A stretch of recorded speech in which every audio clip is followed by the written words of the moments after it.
Senhoras e senhores, eu sou o Alan Conte e sejam muito bem-vindos a mais um episódio do ConteCast Praticando Ideias. Nós que nascemos para compartilhar aprendizados e conectar conhecimentos. Você nos encontra em contecast.com.br. Gostaria de agradecer demais a Deus, a minha família, a meus amigos, a meus parceiros, porque sem eles nada disso aqui estaria acontecendo. E também agradecer ao Caribou Filmes, que é onde a gente está gravando esse episódio e todos os outros episódios do ConteCast, aqui na cidade de Rio do Sul, e também a nosso produtor João. Tamo junto, João. Muito obrigado. E hoje eu tô com uma pessoa super especial. Sempre são pessoas especiais, mas a de hoje também é super especial. Ela que é cristã, esposa do Wagner e mãe do Isaac.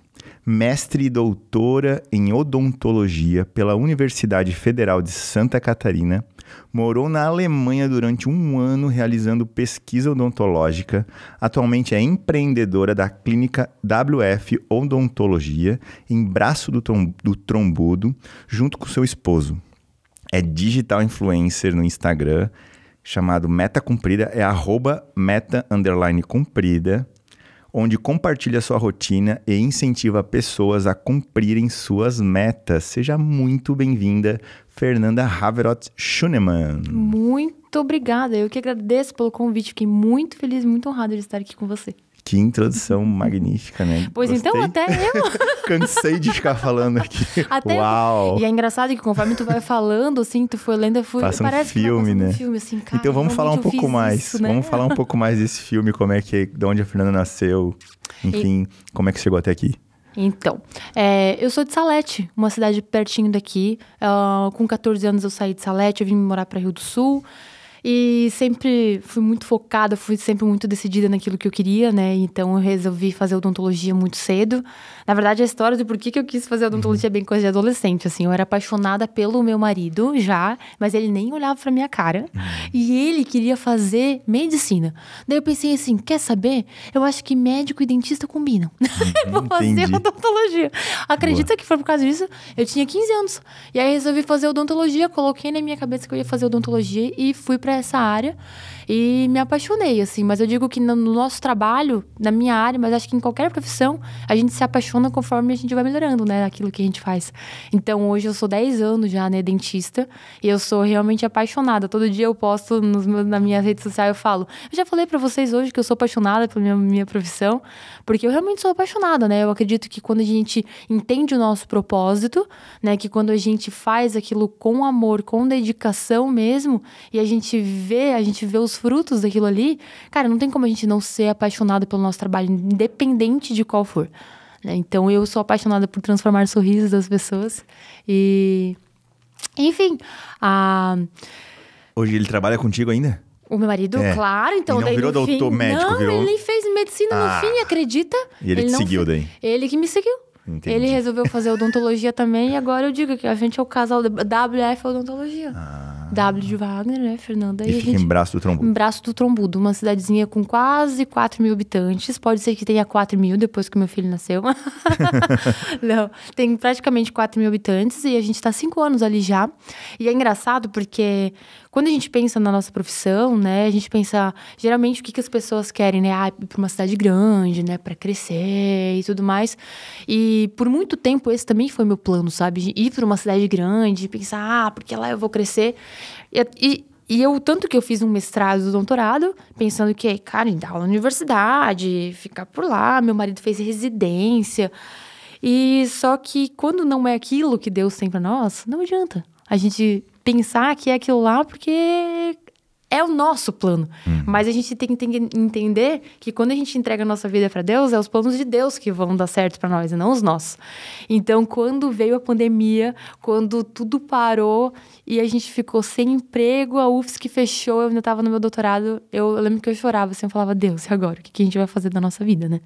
E aí foi onde a doutora Milena, que é a dona do consultório onde a gente atende, ela abriu as portas do consultório pra gente, né? Eu sempre digo que ela é nosso anjo.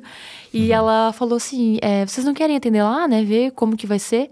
Eu lembro que eu fui lá e a minha história, na verdade, na carreira acadêmica é bem grande, na verdade, bem complexa.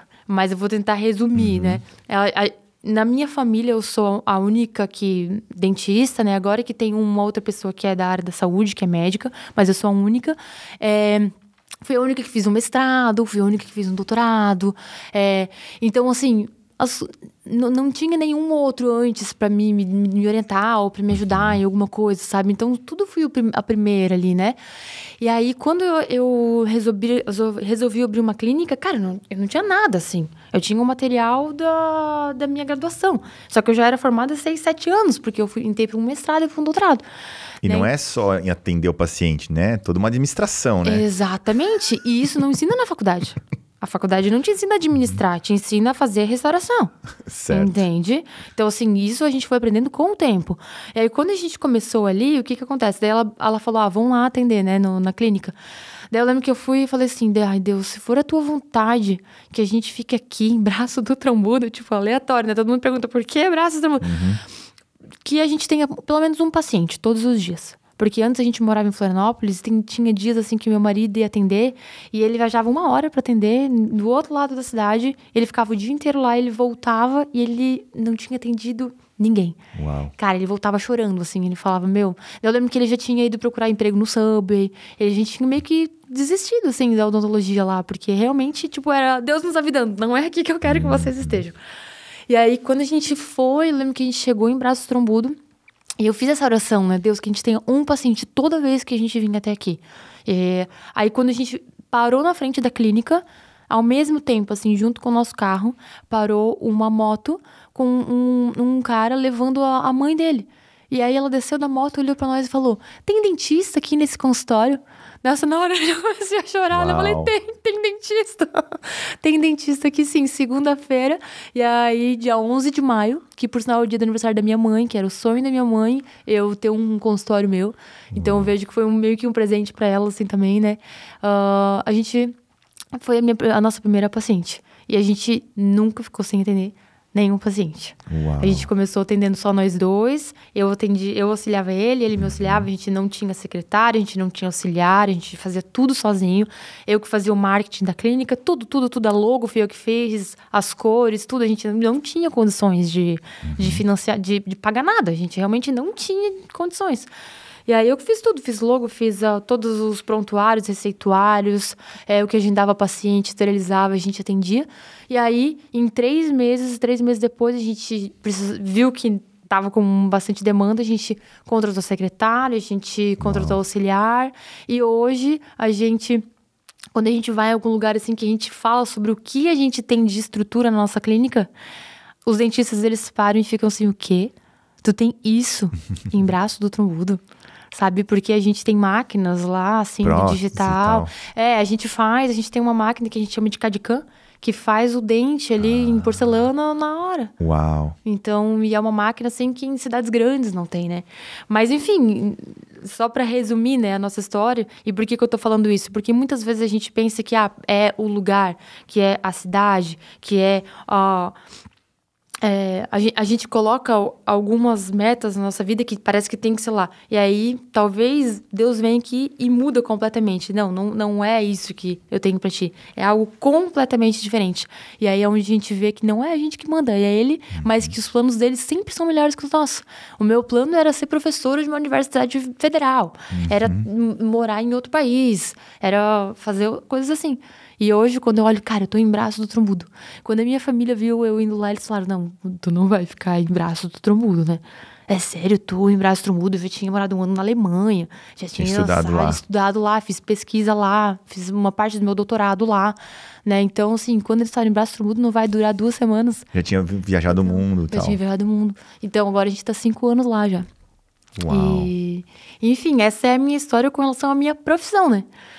Parabéns demais. E a história da meta cumprida, isso aí também eu quero entender. E por que o @meta cumprida? Sei que tem um Iron Man no meio, isso aí deve participar eu acho que tem alguma coisa a ver. Tem. Com certeza tem. Então, o Meta Cumprida acho que faz uns 6 anos já, mais ou menos, que eu tenho esse Instagram. E eu resolvi criar ele. Quando eu criei o Instagram, ainda não se falava tanto de metas. Hoje, acho que qualquer coach que tu segue, eles vão falar, tenham metas. O próprio nome do Instagram é Meta. Exato. O próprio Não era, nome do Instagram é Meta. Não mesmo. Tu sabia que quando eu fiz o nome do Instagram mudou Meta, eu achava que o nome do Instagram de cada um tinha o seu. Sabe quando tu entra, tu vê ali o Meta? Eu pensava, nossa, não. Eu não tinha me ligado, eu não tinha visto era nem empresa que era a empresa que tinha mudado. Aí eu fui descobrir uns meses depois que não era que cada... Porque eu entendo do meu marido, tava ali Meta também. Eu pensei, ué, tu entra no WhatsApp, tá Meta, né? Tu entra no Facebook, tá Meta, todo mundo Meta agora. Dominamos o mundo. Ao vivo, daí eu achando que era o meu Meta cumprida. Boa. Mas enfim, quando eu fiz esse Instagram Meta Cumprida, realmente não se falava de meta, não existiam coaches, digamos assim, né? Tinha muito pouco disso. E o que eu resolvi fazer? Eu resolvi criar um Instagram onde eu realmente compartilhasse as minhas metas com as pessoas com a intenção de incentivar elas a cumprir as suas metas. Por quê? Porque eu sou uma pessoa que eu gosto de saber exatamente pra onde eu tô indo, né? Eu gosto de traçar as minhas metas. Então, assim, final do ano ali, todo mundo acho que faz isso, né? Final do ano, traça suas metas, né? Senta ali e vão falar, ano que vem eu vou perder peso, ano que vem eu vou fazer isso, vou participar de uma prova de corrida, ano que vem... Todo mundo tem isso. E aí, eu sou uma pessoa que também gosto disso. Só que o que eu fazia? Eu colocava anotadinho ali numa agendadinha, no celular mesmo, assim, no ano que vem, em dezembro do ano que vem, eu quero sentar e olhar as minhas metas e ver elas de novo. E aí eu comecei 6 anos atrás, mais ou menos, isso. Eu percebi o quê? Que quando eu sentava para ver as minhas metas, eu tinha cumprido elas. E aí, conforme eu ia conversando com as pessoas, elas, isso aqui eu não cumpri. E a grande maioria não tinha cumprido. E eu pensei, cara, o que tá acontecendo, né? O que tá acontecendo? E eu pensei, por que não criar um Instagram onde eu compartilho as minhas metas com a intenção de incentivar as outras pessoas a cumprirem as metas delas? Então, basicamente, essa foi a intenção do Meta Cumprida. Nunca foi a minha intenção viver disso. Nunca foi, apesar de eu ser digital influencer, muitas pessoas, eu sei que eu influencio muitas pessoas, nunca recebi para isso, né? Muito ao contrário, eu vejo que muitas vezes alguns influencers, eles abrem mão de tudo para viver para isso. E eu vejo que muitas vezes as pessoas que seguem esse tipo de pessoas, elas se iludem achando que algum dia elas vão viver uma vida assim, sendo que nós somos... Não é essa a nossa profissão. A tua profissão não é ser teu podcast, tu não ganha, né, pra isso. A minha profissão não é ser digital influencer. Eu tenho toda uma outra vida, eu tenho uma profissão, eu estudei pra isso. Então, quando a gente compartilha isso, eu acho que as pessoas, elas se identificam. Elas dizem, cara, ela é uma pessoa real. É uma pessoa que trabalha, que tem filhos, é uma pessoa que ela tem as metas realmente, e não uma pessoa que ela vive naquele mundo de mostrar os filhos ali, e de ficar em casa, e de fazer uns vídeos, que é a realidade de muitos, e que tem muitas pessoas que são muito boas, mas que é a realidade daqueles lá, e não da grande maioria de nós, né? Então, eu gosto de compartilhar a minha vida como profissional mesmo, e dizer, cara, vale a pena estudar. Vale a pena a gente fazer um mestrado, um doutorado, a gente ser justo, trabalhar com amor naquilo que a gente se dedica. Né? Então, basicamente, essa é a minha intenção. E aí é onde eu compartilho não apenas a minha meta profissional, mas todas as minhas metas da vida, assim, né? E as principais vêm metas de viagem, porque tu tem o esquema ali da palavra das metas de viagem, né? Isso. Então... Como é que tu compartilha isso? De onde é que veio isso das metas de viagem especificamente? Porque existem milhares de metas, né? Infinitas metas que tu pode trazer. Exatamente. E aí tu trouxe de viagem. Talvez para se conectar, ou tu passou por isso, tu viveu isso na época que tu estudava. Então, viajar, eu sempre fui uma pessoa que gostei muito de viajar. Eu acredito que quando a gente viaja, a gente sai da nossa caixinha, né? A gente sai do nosso mundo e a gente sempre aprende muita coisa nova. Expande. Então se tu me der um dinheiro assim, falar, Fê, compra um carro, viaja, eu falo, cara, eu vou viajar. Né? Eu sou essa pessoa, assim. Tanto que quando a gente foi comprar nosso carro no passado, eu queria um carro e meu marido falou assim, se tu quer esse, a gente não vai viajar. E aí eu falei, não, então eu não quero mais esse, vamos pegar um outro. Porque realmente viajar, eu acredito que ele agrega muito a gente. Por mais que, se tu me perguntar se eu lembro de todas as viagens que eu fiz, eu não lembro. Não é? Às vezes a gente se ilude com essa... viajar faz com que a gente tenha memórias, lembranças. Cara, às vezes teve viagem que eu viajei que eu lembro de uma coisa. Mas não é sobre isso. É sobre eu estar aproveitando aquele momento com uma pessoa. Você está aproveitando aquele momento. Então, eu gosto muito disso, sabe? De viver aquilo ali com muita intensidade. E a viagem entrou cedo, eu considero, talvez, na minha vida. Minha primeira viagem internacional foi com 14 anos. E eu fui sozinha para Barcelona. Então, tu pensa, isso já faz 17 anos? Sozinha. Para Barcelona, não tinha celular.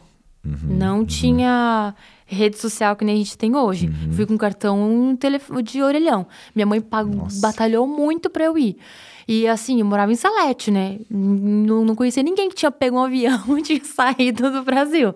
Então foi um negócio meio... Direto pra Espanha. E eu fui pra Espanha. Daí eu escolhi Espanha pra não falar outra língua, né? E aí, enfim, foi realmente um momento muito impactante na minha vida. Eu estar numa outra cultura, um lugar que eu não falava, o tanto que eu aprendi, tudo que eu precisei me virar ali, sabe? E aí eu sei que lá eu fiz uma promessa. Eu não viajo mais sozinha em primeiro lugar. Nunca mais viajei sozinha. Nunca mais. Depois eu fui pra África, fiz um trabalho voluntário na África, em Moçambique, mas eu fui com uma amiga. Depois eu fui pra Alemanha, enfim, todos os lugares eu sempre vou com alguém. Porque eu acredito que a experiência que tu tem com uma pessoa que é importante, que é especial pra ti, é essencial. E aí, o que eu fiz? Eu sempre, todas as vezes que eu viajei, desde que eu tenho Instagram, eu compartilhei isso, né, nas redes sociais. E as pessoas sempre falavam, o que elas percebiam? Que eu era uma pessoa que trabalho, que, tô ali super me dedicando. E quando eu viajo, eu sempre colocava uma caixinha de pergunta assim, quanto vocês acham que eu gastei nessa viagem? E as pessoas sempre chutavam muito mais alto. Sempre chutavam muito mais alto. Eu falava, cara, não. Eu sempre fui bem franca, bem real, bem sincera. Você falava, cara, eu gostei disso aqui. Ano passado a gente fez um cruzeiro pra Disney. Então fui eu, minha mãe, meu pai, a gente fez 10 anos de casado e a gente foi pra lá. E aí quando eu falei assim, o que a gente tinha gastado, eu disse, cara, não é possível. E aí foi onde eles pediram, quem me segue falou assim, Fê, ensina a gente a fazer isso. E aí, nas férias, eu e meu marido, a gente resolveu fazer um curso de viagens, né? Então, a gente ensina nesse curso as pessoas a como procurar passagem aérea, aonde procurar, como que ter milhas, basicamente isso. E, principalmente, como se organizar financeiramente. Porque isso é outra coisa que a gente aprendeu desde que a gente abriu o nosso negócio, que na faculdade eles não ensinam como se organizar financeiramente. Na escola eles não ensinam, que isso só quando a água bate na bunda que a gente aprende, né? E quando a gente senta com as pessoas assim, a gente vê que poucas pessoas se interessam nisso, ou como as pessoas elas são desorganizadas realmente financeiramente, né? As pessoas elas só vão vivendo assim e não se organizam, né? E muitas vezes viajam, parcelam tudo e deixam pra pagar depois, e daí vira uma bola de neve, porque já tem outras contas. E se eu te falar que a gente já fez isso? E como foi ruim? Sabe, cara, como é ruim a gente ter viajado e a gente voltar e, poxa, um ano depois tu tem que estar pagando um negócio que tu já nem tá mais usando, entende? Então, como é muito melhor tu se organizar antes. Tu pensar, cara, hoje a gente pensa assim, não, a gente só vai viajar se a gente... Primeiro a gente se organiza, daí a gente vai. Então, faz muito mais sentido tu... claro, tu precisa se organizar, tu tem que ter uma meta, né? E isso é da importância de a gente ter meta, porque se a gente sabe, minha meta de 10 anos de casada era fazer uma viagem grande. Poxa, a gente estava um tempo já se organizando, então, para isso, né?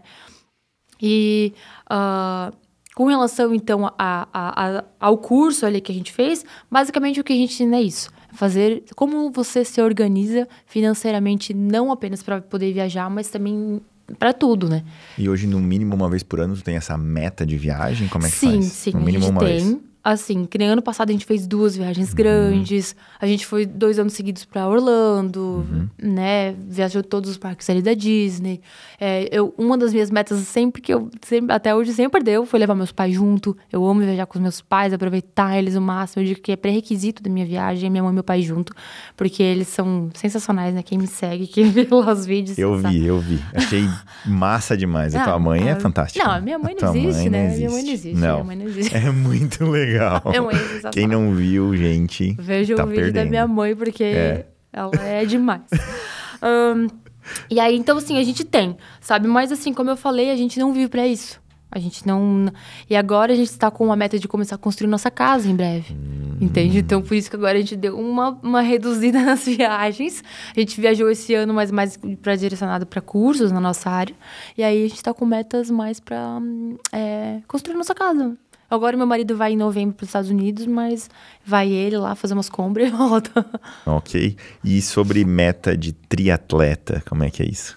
De onde surgiu isso? Então, o triatlon na minha vida, ele foi um momento onde o que aconteceu? Eu estava terminando meu doutorado, meu filho estava com 9 meses, e a minha vida era o quê? Fazer o doutorado e cuidar do meu filho, e atender. E a minha vida era aquilo ali. E eu tava vendo que eu não tava fazendo nada pra mim, sabe? E eu sou uma pessoa, eu não sou apenas a esposa do Wagner. Todos nós somos alguém que além de ser mãe, que além de ser filho, que além de ser dentista, que vai muito além disso. Nós somos pessoas que precisamos se cuidar. E aí, eu lembro que quando ele estava com 9 meses, eu sempre falava, ai, amor, eu não conseguia engrenar numa alimentação legal. E aí, eu lembro que um dia eu falei assim, cara, eu vou voltar pra minha dieta.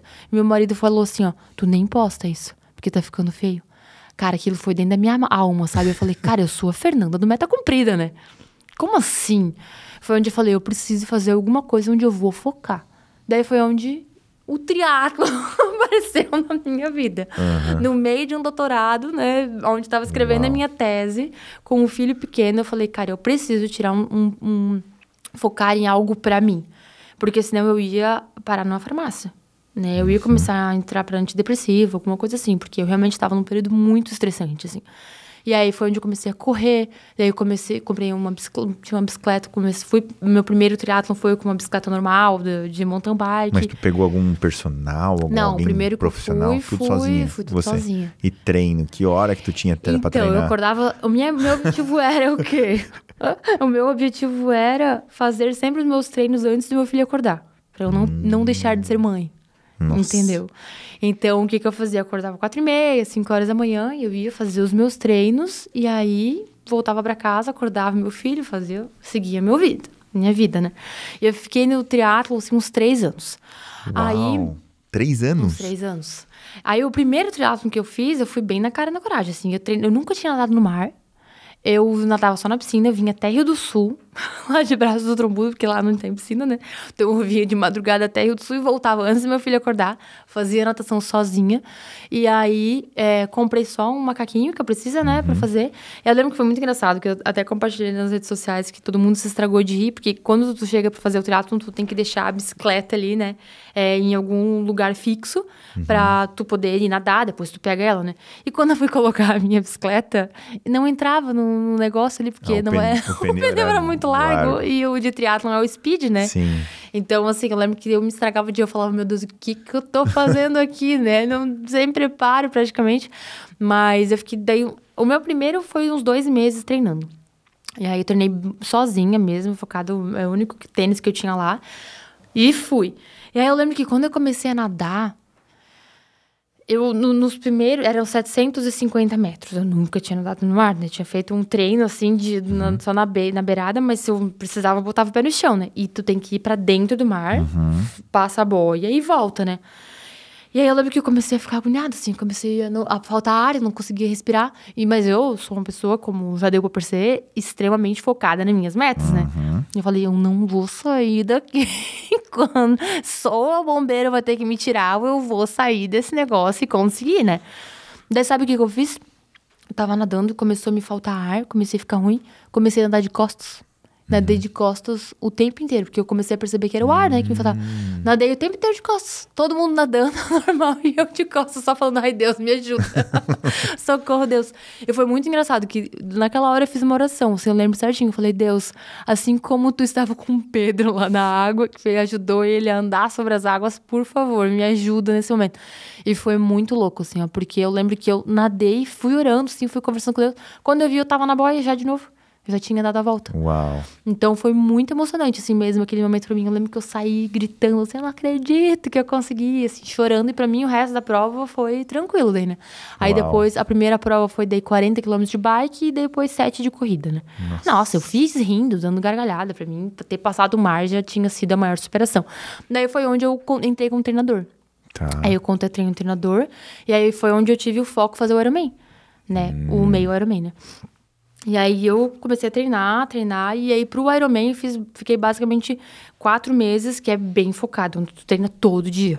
Alimentação. 100%, assim, eu tinha nutri, eu tinha fisioterapeuta, eu tinha tudo, assim, Aí já tava com uma bike melhor. Já tinha, né? Tênis melhor. Não, daí eu já tava chique, né? uma bike de carbono.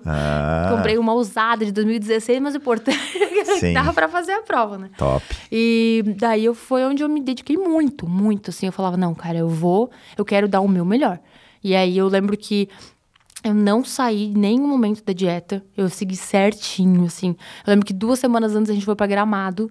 Tava toda a minha família lá em Gramado. A gente foi num fundi. Todo mundo comendo fundi. Eu só na frutinha, né? Só na frutinha. Eu pensava, não, se eu sair, se eu me desfocar... Cara, já ferrou com tudo, né? Eu acho que isso é em qualquer área da nossa vida, sabe? Por isso que eu digo que eu aprendi muito com o triatlon. Porque o triatlon fez eu me focar muito em uma meta. Eu realmente ter aquilo como objetivo e eu ver o quanto eu precisava esforçar em cada área. Na alimentação, na forma de eu me alongar, em cada um dos meus treinos. Não dava pra eu pular um dia de natação.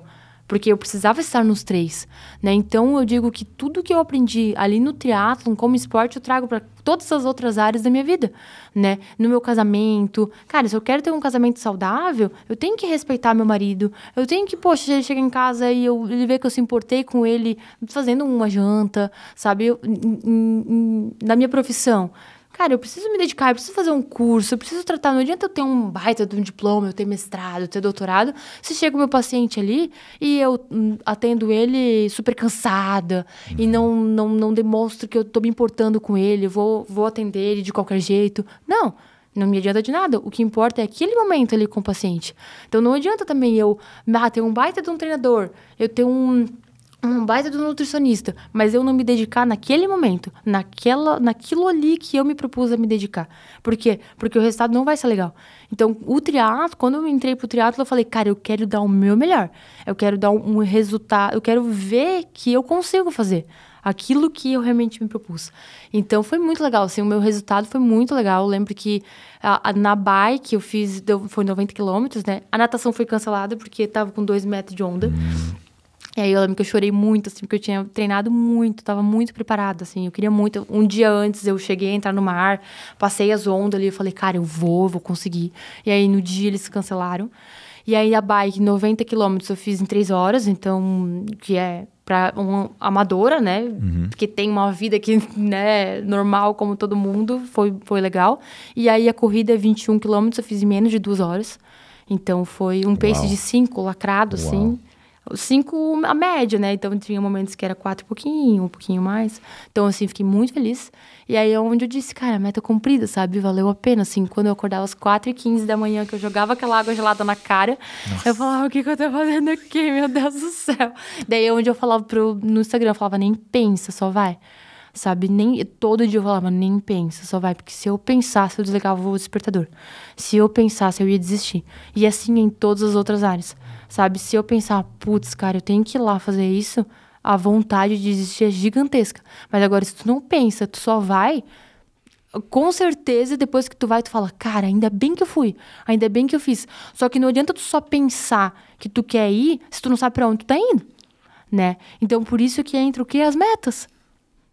Não adianta tu só cumprir uma meta que tu não sabe pra onde que tu vai. Então, hoje, eu não me considero mais triatleta, porque hoje não tenho mais esse foco, né? Hoje, minha meta é me manter saudável, treinar 5 vezes na semana, né? Já tá super bom, assim, né? E uma das coisas que eu vejo, assim, que prejudicou muito nesse tempo de triatlon foi o meu sono, né? Então, assim, hoje eu vejo que tem coisas que não vale a pena abrir mão. E eu não abria mão do meu tempo com a família, eu não abria mão do meu tempo com meu filho, eu não abria mão, mas eu abria muita mão do meu sono. Né? Então, tinha noites que eu dormia 4 horas, acordava 3h30, 4 horas da manhã pra ir correr. Né? Então, assim, começar 6 horas da manhã, eu tinha corrido 15 quilômetros. Né? Então, assim, cara, foi uma época pesada. E hoje eu digo que tem coisa que não vale a pena. E abrir mão do sono é uma das coisas que hoje eu vejo que não vale a pena. Na época eu não me importava, né? Porque era aquele meu objetivo. Hoje eu digo que eu não faria isso de novo. E como é que tu entende direção, propósito, assim, da tua vida? De onde que tu pega essa inspiração e tudo mais?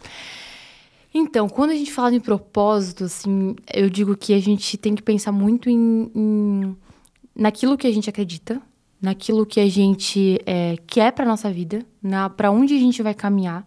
Porque a gente se fala muito em propósito hoje, né? Propósito? Qual que é o meu propósito? Eu vejo que essas pessoas se perguntam, qual é o meu propósito? E às vezes elas vivem a vida se perguntando isso. Eu sou cristã. Quando eu digo que eu sou cristã, eu tenho que entender que eu não estou falando isso por falar. Eu preciso entender que tem um embasamento, tem algo. Se eu digo que eu afirmo que eu sou cristã, eu preciso seguir um princípio. Então, para mim, eu sigo um princípio que é bíblico. E com todo respeito, obviamente eu falo isso, né? Respeitando todas as religiões, entrando, né, nesse mundo espiritual agora. Então, eu venho de um lar... Deixa eu contar um pouquinho da minha história antes de eu entrar no propósito, tá? Eu venho de um lar católico, por isso que eu digo que eu respeito totalmente, assim, todas as religiões mesmo. A minha família inteira é católica. E minha irmã da catequese, minha mãe tinha um coral... Meu pai foi ministro de igreja, então, sim, por isso que eu digo, eu tenho todo o respeito. Se tu me convidar hoje para ir numa igreja católica, eu vou com todo o respeito. Agora, se tu me perguntar qual é a minha crença, qual que é a religião onde eu optei por congregar ou por participar, eu optei por aquilo que condiz mais com aquilo que eu acredito que é especificamente a palavra de Deus, a Bíblia. Então, lendo a Bíblia, tem algumas coisas em alguns momentos que eu preciso me decidir para onde eu vou. E aí foi onde eu decidi ir para uma igreja evangélica, né? Que eu escolhi a luterana. Então, com 14 anos, eu resolvi entrar, né, ir para a igreja luterana, entreguei a minha vida para Deus e falei, Deus, eu quero viver uma vida de acordo com a tua vontade. Foi isso que eu lembro certinho que eu falei pro Senhor. Eu falei assim, eu quero viver para ti, eu quero viver uma vida que te agrade, uma vida que honre, eu não quero me afastar de ti. E, cara, isso já faz... Eu estou mais tempo vivendo isso do que não vivendo isso, né? Eu tinha 14 anos, hoje eu tenho 32.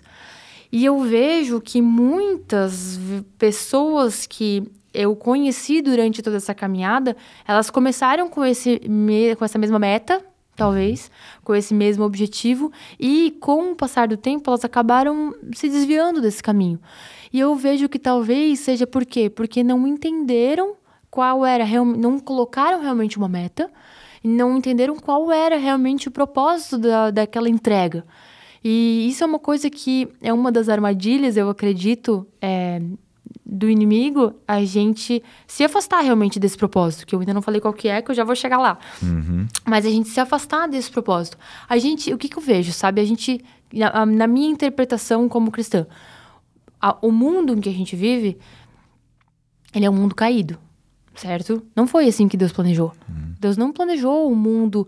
Eu tô hoje com um tio que eu amo demais, que eu considero ele como um pai, que ele tá com câncer. E ele tá sofrendo muito, muito agora, assim. Eu sei que ele tá muito sofrendo. Não foi isso que Deus planejou pra vida dele. Não é isso que Deus quer. Quando Deus, ele criou o mundo, que ele criou o Jardim do Éden, cara, ele criou tudo perfeito. E ele só teve uma coisa que ele pediu pra Adão e Eva não fazerem, que era comer daquele fruto proibido. Então, o plano de Deus era outro pra nós. Só que o que aconteceu? Adão e Eva, eles tiveram um livre-arbítrio de fazer aquilo que eles queriam.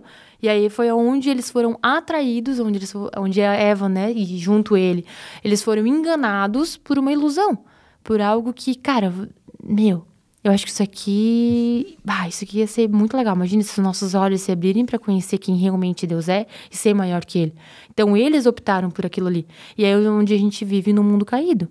Onde a gente vive num mundo de dor, num mundo de sofrimento, num mundo de choro, num mundo de lágrimas. E aí, a gente...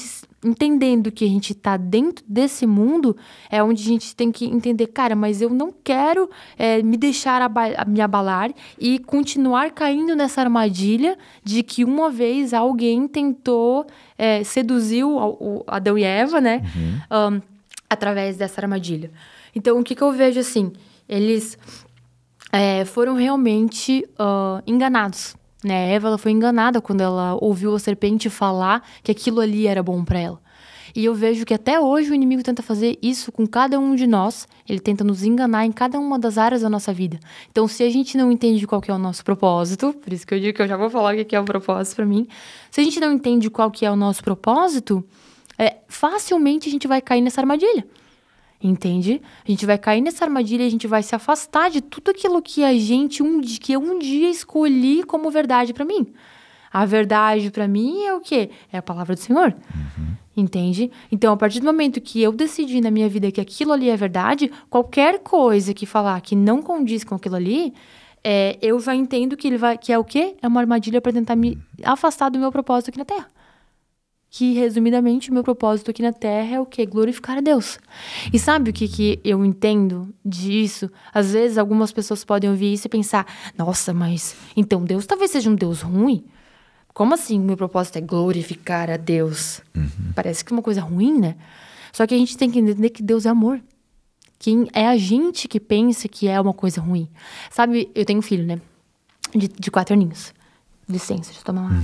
Sem problemas. É bom que tu já vai engrenando um assunto no outro. Tá vendo, pra mim né? é excelente isso. Eu me empolgo, né? Pra mim é excelente. Eu me empolgo. Eu tenho um filhinho de quase 4 anos. E esse dia eu tava pensando, se ele tivesse junto com os amiguinhos dele brincando, conversando, e de repente os amiguinhos dele começassem a falar assim, que eles não obedecem os pais deles, que eles fazem coisas que os pais deles não gostam, que eles acham isso muito legal. E o meu filho chegasse e falasse assim, nossa, não, mas eu obedeço os meus pais. Eu faço coisas que são muito legais, sabe? Talvez os amiguinhos iam pensar o quê? Que esse cara aí tá fazendo que ele obedece ao pai Deus? Coisa chata isso. Mas pro meu filho, ele ia achar os outros estranhos. Mas quem que é o pai que ia estar mais feliz? Aquele que o filho obedece ou o que não obedece? Sabe? Então, esse é algo que eu penso de mim com relação a Deus. Eu não quero ser aquela que vive num mundo caótico, onde cai nas armadilhas que o inimigo tenta nos distrair do nosso propósito, para simplesmente viver por viver, sem uma meta, sem saber para onde eu tô indo, e desobedecendo aquilo que Deus me pediu. Então, por isso que eu digo que o meu propósito é glorificar o nome de Deus. Porque quando eu entendo que esse é o meu propósito, cara, não importa se eu sou dentista, não importa se eu sou pedreiro, meu pai é pedreiro. Não importa se a minha mãe é lojista, tem uma loja, né? Não importa se eu tenho uma loja. Não importa. Por isso que eu falo para as meninas que trabalham comigo, cara, o trabalho de vocês é tão importante quanto o meu. Não é porque eu sou doutora, não é porque eu sou dona da clínica. Se vocês entendem o propósito de vocês, que para eu atender um paciente, eu preciso de alguém que marque esse paciente, que atenda ele bem, que receba ele bem no meu consultório, tu entendendo, minha secretária, que o teu propósito também, eu preciso de ti, e que o teu propósito é glorificar o nome de Deus no teu trabalho, tudo vai fazer muito mais sentido, entende? Independente da tua profissão. É que eu sempre falo que o teu trabalho não é só o teu trabalho, entende? Essa frase é muito interessante. Exatamente. Teu trabalho não é só o teu trabalho. Exatamente. Tu impacta muita gente ao teu redor, né? A tua entrega não é só a entrega do trabalho em si, mas é da tua disposição, da tua energia, da tua empolgação, quanto tu quer resolver as coisas. Exatamente. Né? Quanto tu tá feliz ali, quanto tu tá empolgada. É bem isso. E tanto que a gente tem como o lema da clínica ali, né? O nosso lema da clínica é Colossenses 3:23, que significa assim, façam todas as coisas como se fosse para o Senhor e não para homens. E vou repetir, façam todas as coisas como se fosse para o Senhor e não para homens. Tu pensa o impacto que é isso? Quando a gente definiu isso, meu marido olhou pra mim e falou assim, tu tem certeza que a gente vai colocar isso? Porque é fazer todas as coisas como se fosse para o Senhor. Quantas vezes eu acordo cansada, que eu penso assim, cara, lá vou eu de novo. Mas aí eu me relembro, de verdade, assim, eu lembro, cara, não, eu vou fazer como se fosse pro Senhor. Por quê? Porque eu entendi o meu propósito. Porque eu entendi que o meu propósito é fazer coisas pra glorificar o nome de Deus. Então imagina se tu chega pra eu te atender e, cara, eu te atendo de qualquer jeito. Eu faço uma restauração colocando qualquer material, usando qualquer... Eu tô te levando pra minha profissão, não com a intenção de chamar pacientes, Deus livre, mas vou trazer a minha realidade. Mas o propósito já chama automático. Exatamente. Não é você. Não sou eu. Mas assim, tu entende o que eu quero dizer? Eu não vou comprar qualquer material, eu não vou... Eu sempre falo pra minha paciente, pra minha secretária assim, cara, marca pelo menos 45 minutos, nem que se leva 15. Porque meia hora eu preciso dar atenção pra pessoa que tá ali. Conversar com ela. Eu prefiro ficar esperando do que eu saber que tem um monte de paciente ali que eu preciso atender rápido e eu não consegui. Conversar com uma pessoa que tem uma doença e quer se abrir pra mim. Não, eu prefiro ganhar menos, mas dar atenção pra aquela paciente, né? Pra aquela pessoa. Por quê? Porque eu tô fazendo todas as coisas como se fosse pro Senhor e não pra homens.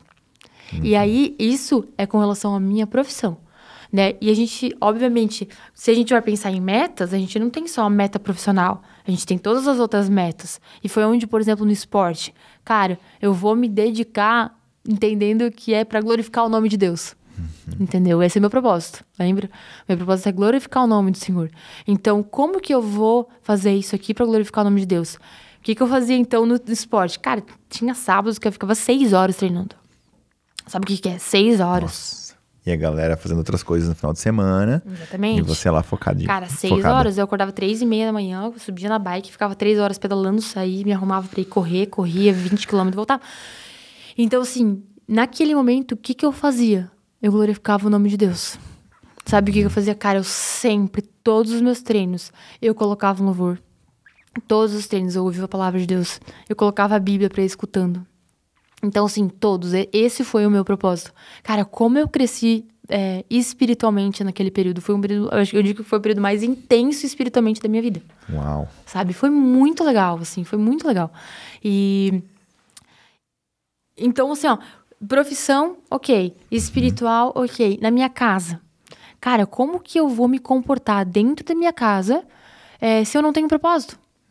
Se eu não sei qual que é o meu propósito, daí as pessoas ficam, qual que é o meu propósito? Então, quando eu entendo que o meu propósito da minha vida é glorificar o nome de Deus, eu sei como é que eu vou me comportar dentro da minha casa. Eu sei que música que eu vou colocar. Será que a música que eu tô colocando vai glorificar o nome de Deus? Se o Senhor entrasse dentro da minha casa e eu escutasse aquilo que eu tô escutando, cara, será que ele ia ficar feliz?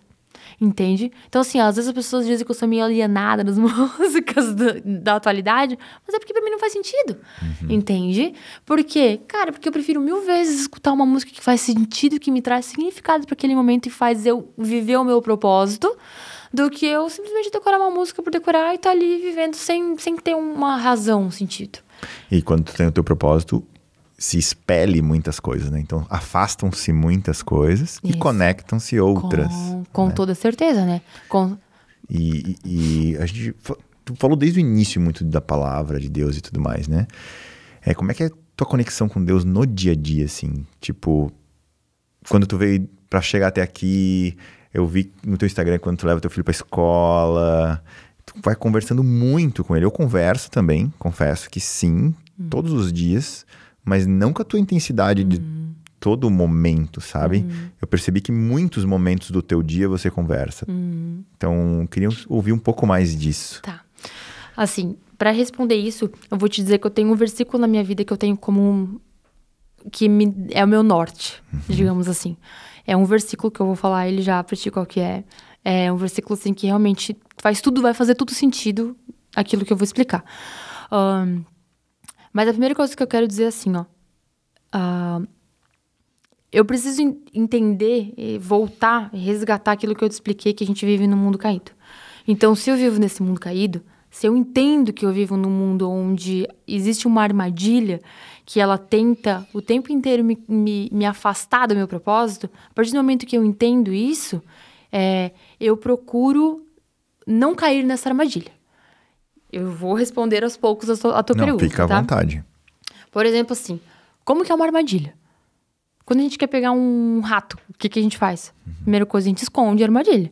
A gente bota ela escondidinha ali. E a gente coloca uma isca nela, certo? Coloca alguma coisa que atrai. Essa é a armadilha. Até que o ratinho ele vai lá e pau! Ele é pego e a vida dele é destruída. Ele morre. O que o inimigo tenta fazer com a gente é igual. Ele coloca uma armadilha escondida. Então, às vezes, as armadilhas que o inimigo tenta colocar na nossa vida são coisas sutis. Como, por exemplo, viver o nosso dia, o dia acabou e tu nem viu o que aconteceu. Tu levar o teu filho pra escola e nem conversar, ficar mexendo no celular. Tu coloca qualquer filme, a gente... Faz por fazer. Faz por fazer. Por quê? Porque para e pensa, o que a gente tem mais de precioso. O que a gente mais tem de precioso? O tempo é a coisa mais preciosa que a gente tem. Então, o que é a armadilha do inimigo? Fazer com que a gente perca o tempo. Então, essa é a primeira coisa. Então, a gente perdendo o tempo, cara, a gente tá nas mãos dele, né? A gente tá sendo capturado dia após dia por essa armadilha, né? A gente está sendo preso naquilo ali, perdendo o nosso tempo.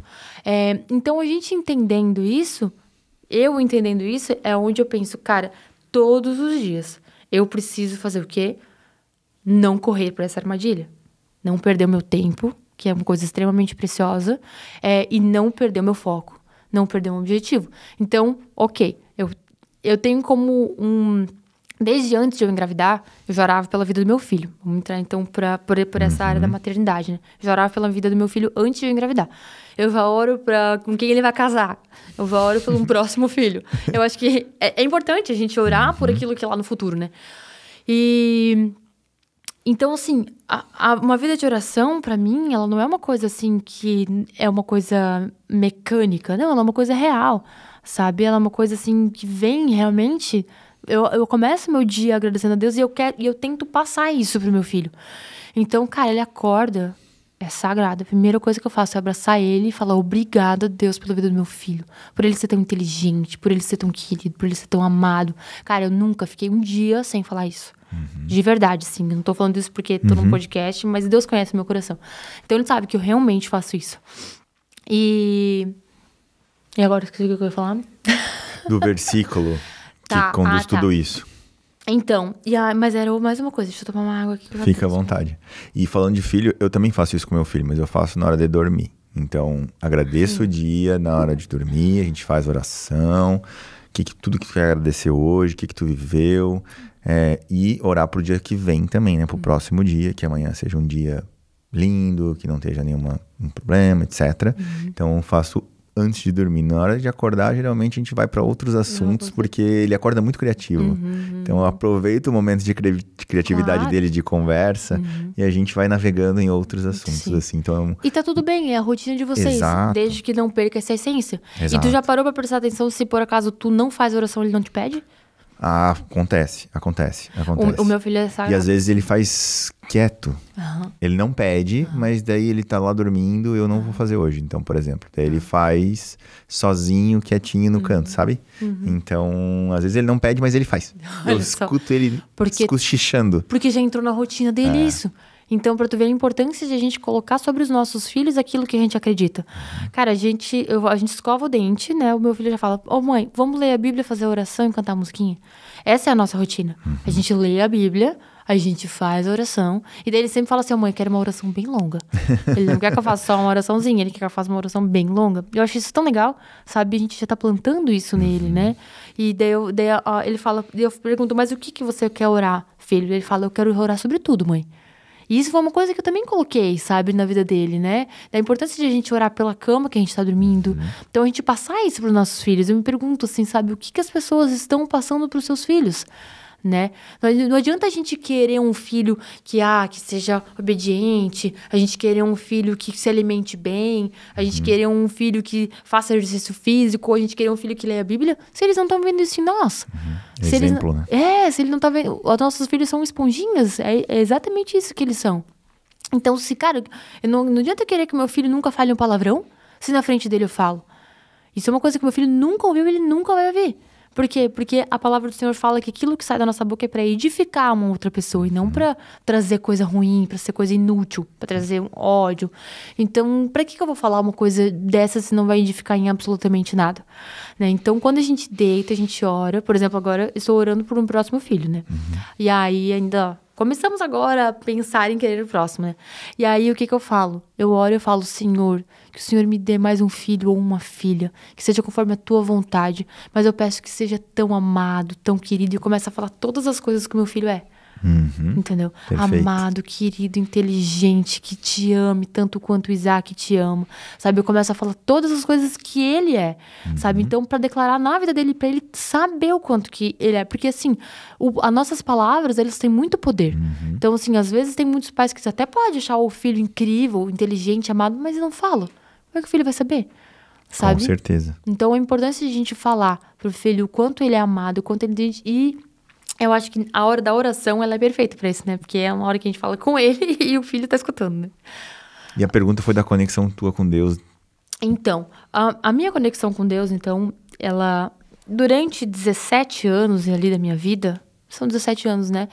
Que eu decidi que eu ia viver com o Senhor. Acho que tem muitos momentos na vida em que a gente passa por altos e baixos, né? Então, só que uma das coisas que eu realmente sempre decidi é que eu não ia abandonar o Senhor. Porque o Senhor fala na palavra dele que será salvo ou que vencerão aqueles que permanecerem fiéis até o fim.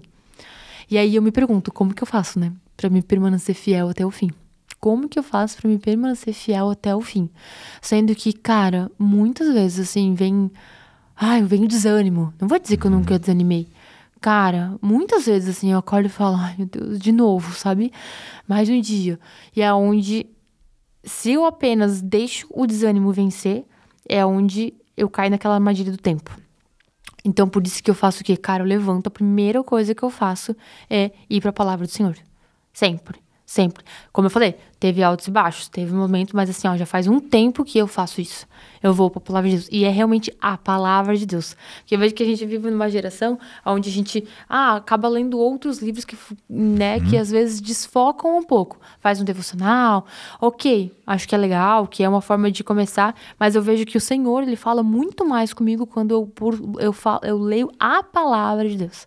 Então eu gosto muito de ter a minha Bíblia toda riscada, até tenho ela ali, depois eu te mostro. Tenho a Bíblia toda riscada. Esses dias eu ouvi uma coisa que foi bem interessante, que falava assim, tem pessoas que não gostam, né, de riscar a Bíblia. Nossa, não, minha Bíblia é riscada, Deus o livre, né? Eu lembro que quando eu tava, a primeira vez que eu fui a Barcelona, eu carregava minha Bíblia em todo lugar, né? E eu lembro que eu tava num curso de espanhol e eu botei minha Bíblia no chão. Gente, eles viram aquilo e achavam um absurdo. Como assim tu vai botar uma Bíblia no chão? Entendeu? Daí foi onde eu pensei, cara, mas eu tô lendo ela e ela tá aqui comigo. Será que talvez a Bíblia daquela pessoa não tá lá pegando pó? Entende? Será que não é muito mais importante eu ter ela aqui no chão, mas eu ter ela dentro do meu coração e riscada e grifada do que ela ter pegando pó e sem a pessoa nunca ler? Não é sobre onde ela tá, mas o que eu tô fazendo com ela. Entende? E aí, por que eu gosto de grifar? Porque eu acredito que toda vez que eu grifo, toda vez que eu sublinho, toda vez que eu faço uma marcação, eu não tô marcando somente nela, mas é algo que a palavra tá marcando dentro do meu coração. Sabe? Então, quando eu olho ela toda riscada, eu falo, cara, tudo isso aqui são marcações, são coisas que marcou dentro do meu coração da palavra do Senhor. Foram coisas vivas. Então, cara, como é legal, sabe? Eu olhar ali, folhar, eu vi aquilo ali tudo rabiscado. E isso te conecta cada vez mais também, né? Claro, com certeza. E assim, interessante que eu sempre fui uma pessoa que gostei muito de estudar realmente, assim, a palavra de Deus, né? Mas eu era muito focada no Novo Testamento. Porque pra quem não conhece, pra quem não estuda, assim, muita Bíblia, só pra explicar. A Bíblia é dividida em 66 livros. A evangélica, né? A católica tem, acho que 7 livros a mais, se eu não me engano. Mas os outros 66 são os mesmos. Não muda nada. Então, Gênesis pra todo mundo é Gênesis. Apocalipse, para todo mundo é Apocalipse, não muda. O que tem em católico são 6 livros a mais. E o que eu fazia? Eu estudava muito apenas o Novo Testamento. O que é o Novo Testamento? É depois que Jesus veio. Então, eu sempre gostei muito de estudar a vida de Jesus, o que ele fez na Terra, qual que é o Paulo ali, que escreveu várias cartas, o que ele ensinava. E muitas vezes eu deixei o Antigo Testamento de lado. Porque o Antigo Testamento às vezes é uma coisa mais complexa de a gente entender. É uma coisa assim, mais eu pensava, vamos deixar, né? Vamos pro Novo. E esses tempos atrás, o Senhor começou a me incomodar realmente, assim, sabe, no meu coração. Ler o Antigo Testamento. A minha palavra, ela é importante por completo, não pela metade. Sabe? E aquilo começou a me incomodar. E aí foi onde eu comecei a estudar. E tá sendo muito legal. Eu terminei de ler Gênesis tudo, tô lendo Êxodo agora, tô na parte onde Moisés abre o mar. Uau. E é muito legal tu entender realmente aquilo ali. Que aquelas pessoas que estão ali são pessoas que têm falhas, são pessoas que têm medo. Cara, é muito legal quando Moisés, ele escuta, tá vendo que eu engreno uma mensagem. Vai, toca aí, que eu tenho uma outra pergunta, tem uma pergunta ainda Vai. Tem tempo ainda? Temos, manda bala. Eu vou só falar essa parte aqui pra gente ver como a gente consegue se identificar nos personagens bíblicos. Porque quando a gente pensa em Moisés, nossa, Moisés tantos anos, nem sei quantos mil anos antes de Cristo ali, né? Abriu o mar, o cajado. O que eu posso trazer daquilo pro meu dia de hoje? Cara, sabe o que Moisés, ele vê uma sarça ardente. Ele vê uma árvore lá pegando fogo, certo? E ele chega perto dessa árvore pegando fogo e ele vê que ela não queima. Daí é onde ele ouve a voz de Deus falando com ele. Então Deus fala com ele e Deus começa a pedir coisas para ele. Deus pede para que ele vá lá, fale com o faraó e peça para libertar o povo que está sendo escravizado pelo faraó. E sabe o que Moisés fala? Eu fazer isso? Eu nem sei falar. Daí ele fala, não, manda outra pessoa. Mas como é que eu vou provar pro faraó que tu tá me fazendo isso? E daí cara, tu pare. Presta atenção como é exatamente isso que acontece com a gente. Quantas coisas que a palavra, através de buscar um relacionamento com Deus, a gente percebe que Deus pede para que a gente faça. E daí a gente fala, Cara, será que eu vou conseguir fazer isso? Mas eu nem sei falar. Eu nem consigo. Não, manda outra pessoa. Não, dá muito trabalho. Não, como é que eu vou provar? Sabe? Então, cara, eu vejo na minha vida, assim, quantas coisas, assim, que o Senhor pediu e eu falava, cara, eu não consigo, não tenho capacidade pra isso. Se eu te falar que é uma pessoa extremamente envergonhada pra falar na frente dos outros. Eu era aquela pessoa na faculdade que fazia os slides e o outro apresentava, sabe? Eu falava, eu que não vou apresentar, morro de vergonha de falar. Minha faculdade inteira.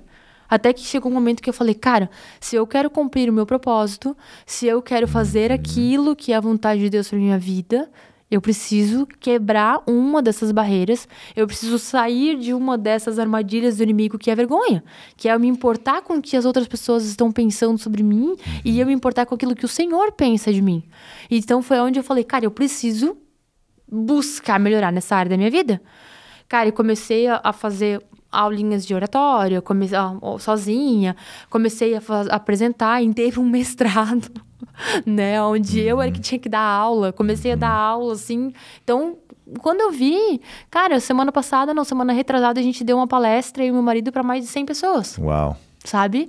Isso por quê? Porque eu, primeiro, identifiquei o erro, identifiquei a armadilha onde eu estava sendo capturada, que era da vergonha, de me importar muito com a opinião dos outros.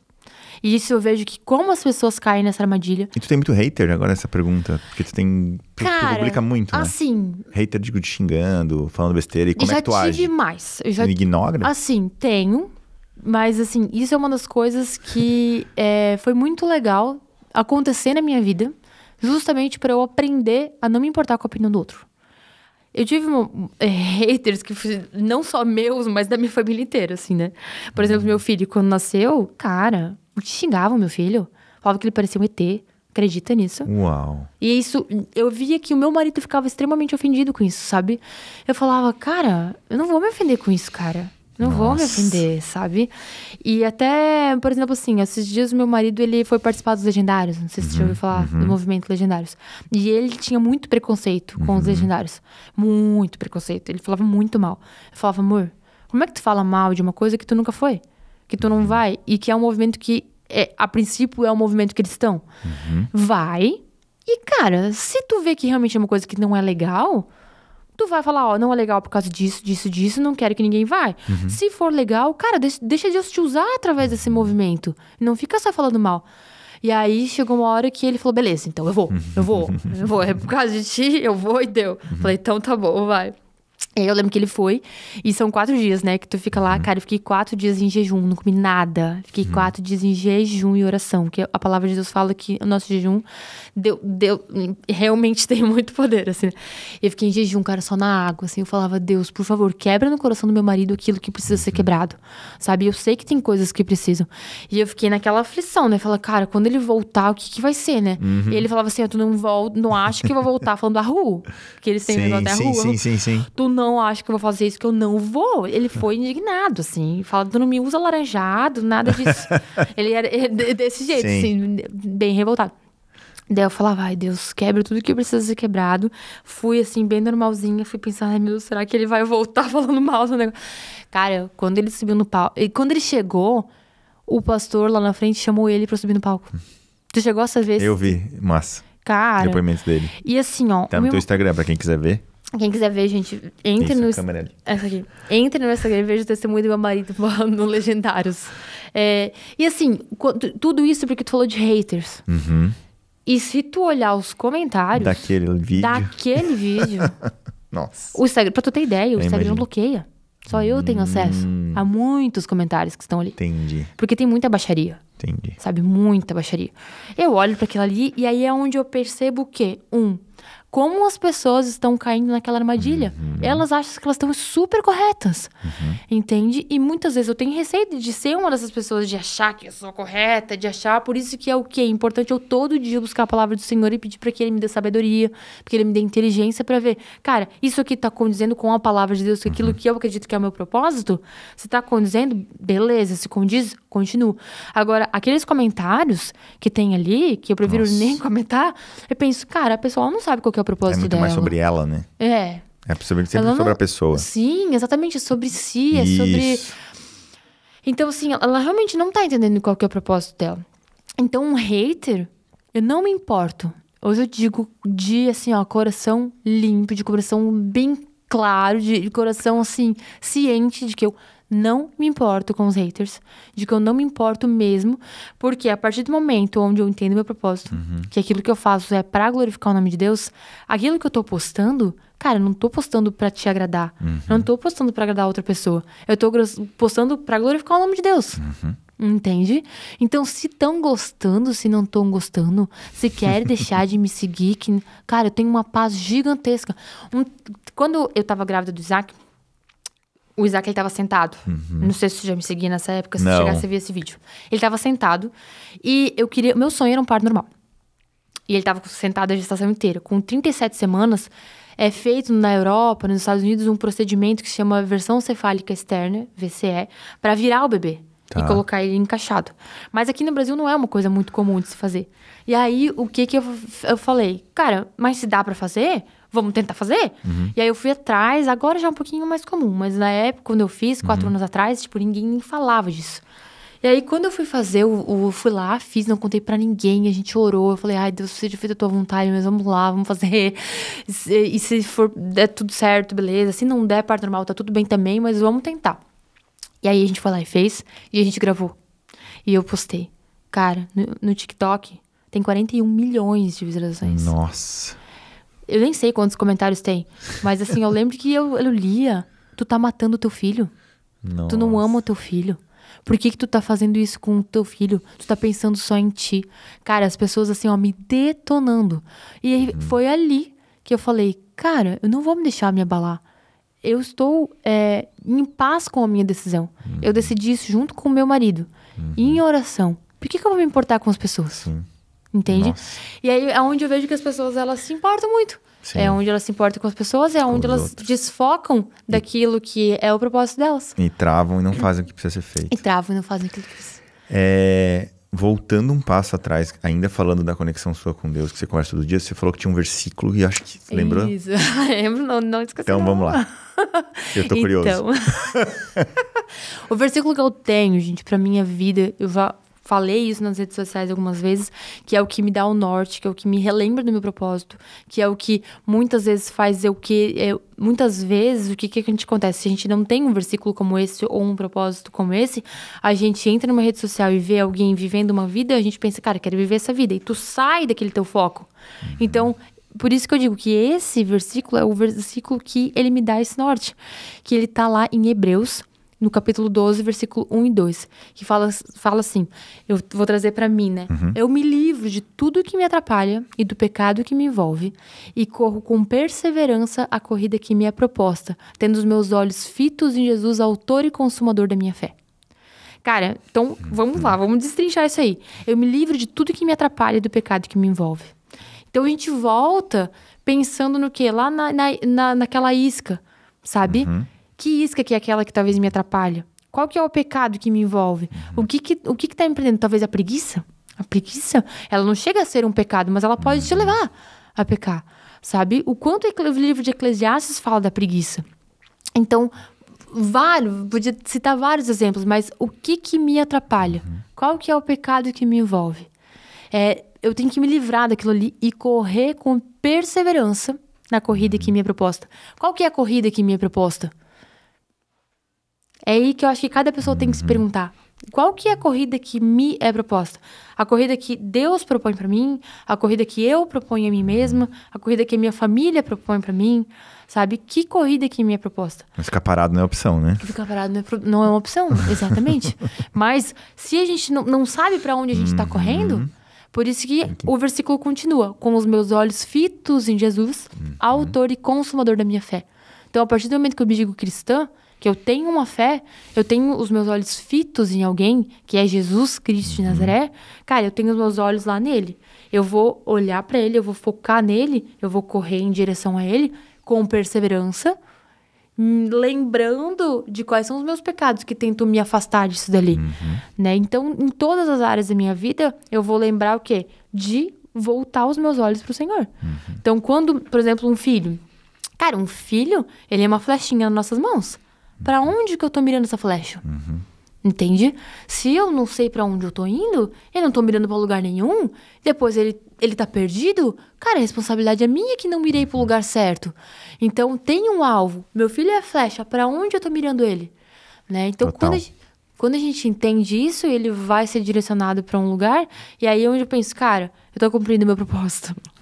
Entende? Eu tô guiando ele pra aquilo que eu acredito que seja o propósito da minha vida. Depois ele vai decidir com as armas que eu dei pra ele, pra onde eu direcionei. Mas eu fiz o meu papel, né? Eu cumpri a minha meta. E eu cumpri o meu propósito. Bom demais. Fernanda, algo que a gente não falou, que tu gostaria de ter falado, algum assunto que a gente não passou? Se não, se sim, fique à vontade. Se não, eu vou pra minha última pergunta, que é uma mensagem que você queira deixar pro mundo e pra quem nos assiste. Então, fique à vontade em falar algo que a gente não conversou. Se não, vamos para a nossa pergunta final, que talvez já foi até falada se for esse versículo, se não, tu tem qualquer outra coisa que tu queira deixar de mensagem. Eu tenho mais uma coisa pra falar. Fica e eu já vou aproveitar essa última coisa pra falar pra engatar pro final. Perfeito. E vai ser, as duas coisas vão complementar. Eu vou contar uma das histórias da minha vida que poucas vezes eu contei e que eu acho que talvez muitas pessoas vão se identificar. Aconteceu durante a minha graduação algo assim que foi bem impactante na minha vida e que fez muita coisa na minha vida acontecer. Eu sempre fui muito dedicada, né? Como eu falei pra vocês. Eu era aquela pessoa que colocava todas as coisas que eu precisava fazer no papel. Eu precisava atender um paciente. Cara, eu colocava anestesiar no escrito. Eu botava ali, depois de anestesiar, tudo o que eu tinha que fazer. E eu chegava pro professor e mostrava. E teve um dia que um dos professores meus... pensa, o professor é uma pessoa que tu tem como referência. É uma pessoa que, cara, tu considera, que tu tem todo o respeito. E um desses professores, ele descobriu que eu era cristã. E a partir do momento que ele descobriu que eu era cristã, a forma com que ele me tratou mudou. Era diferente com o que ele tratava todas as outras pessoas. Então, por exemplo, assim, resumidamente, todas as pessoas tiravam 9, eu tirava 3. Nossa! E as justificativas dele sempre eram justificativas, assim, sem um sentido. Por exemplo, assim, um dia eu tava atendendo... Olha só, vou tentar ser rápida, tá? Porque eu acho que o nosso tempo já tá... Vai lá. Um dia eu tava atendendo e aí ele chegou do nada no lado do atendimento e me mostrou uma foto. Jogo dos 7 erros. Ele falou assim... Meu, eu olhei aquela foto, nossa, minha bancada toda organizadinha, tudo certinho, assim, sabe? Daí eu falei, professor, desculpa, mas eu não sei, né? Não tô vendo nada de errado aqui. Ele deu um zoom num fio dental que a minha colega tinha colocado do outro lado. Nossa. Meu, ele me xingou. Da onde já se viu colocar o fio dental ali? Pra tu ver, né? Colocar o fio dental ali, porque ali não é lugar que se coloca o fio dental. Meu, ele me esculachou na frente de todos os alunos e do paciente. Sabe? Que necessidade tem? Então, o primeiro lugar, a primeira coisa que a gente aprende com relação a isso, que na verdade quem tava com problema não era eu. E o segundo lugar, quando isso aconteceu na minha vida, eu lembro que eu tinha aula com esse professor na terça-feira de manhã. Eu começava a ter pesadelo no domingo já. Sabe? No domingo, assim, eu começava a ter pesadelo. As coisas que eles faziam comigo era muito ruim. Uma vez ele sentou, só mais essa história. Ele sentou e ele chegou pra mim e falou assim... Eu perguntei, falei pra ele assim, o que eu posso melhorar? Falei, o que eu posso melhorar? O que eu tô fazendo, assim, sabe? Que todo mundo tira 9, 10 e eu tô tirando 3,5. O que eu posso fazer de diferente? Ele falou assim, sabe qual que é o problema? É que todo mundo tá crescendo aqui, e tu tá crescendo aqui. Ele falou. Cara, aquilo foi dentro da minha alma, assim, né? Eu falei, cara, meu Deus, né? Justo eu, exatamente. Né? Tipo assim. E daí foi onde cheguei em casa e chorei, assim, e comecei a orar. E daí, eu lembro que veio aquela vozinha, assim, né, do Senhor falando assim... Pra quem que tu vai dar ouvidos? Pra ele ou pra mim? Pra ele ou pra mim? Pra quem que realmente vai dar o norte nas tuas decisões?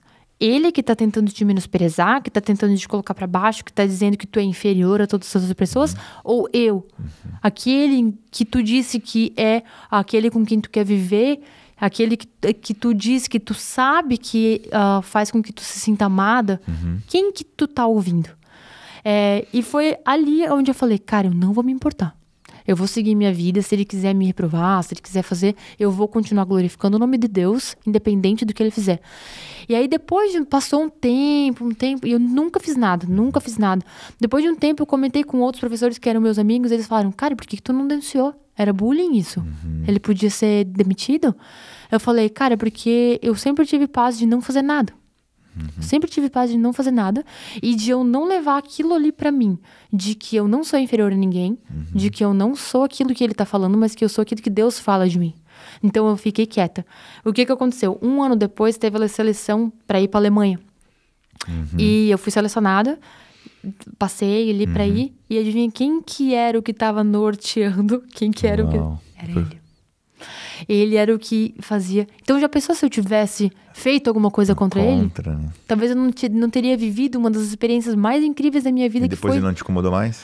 Depois sabe o que aconteceu? Fui banca de TCC do lado dele. Olha só.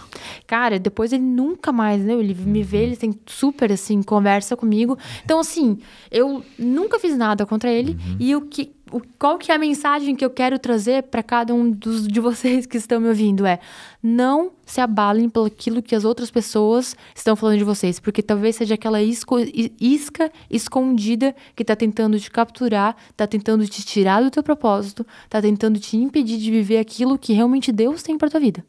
Se eu tivesse dado ouvido àquela pessoa que eu considerava uma pessoa muito importante na minha vida, tivesse dado ouvido a ela quando ele falou assim, que eu era inferior a todas as outras pessoas, que eu não crescia como os outros, talvez eu não tinha feito um mestrado, talvez eu não tinha entrado para um doutorado, mas eu peguei aquilo lá e falei, não, eu não sou isso aqui.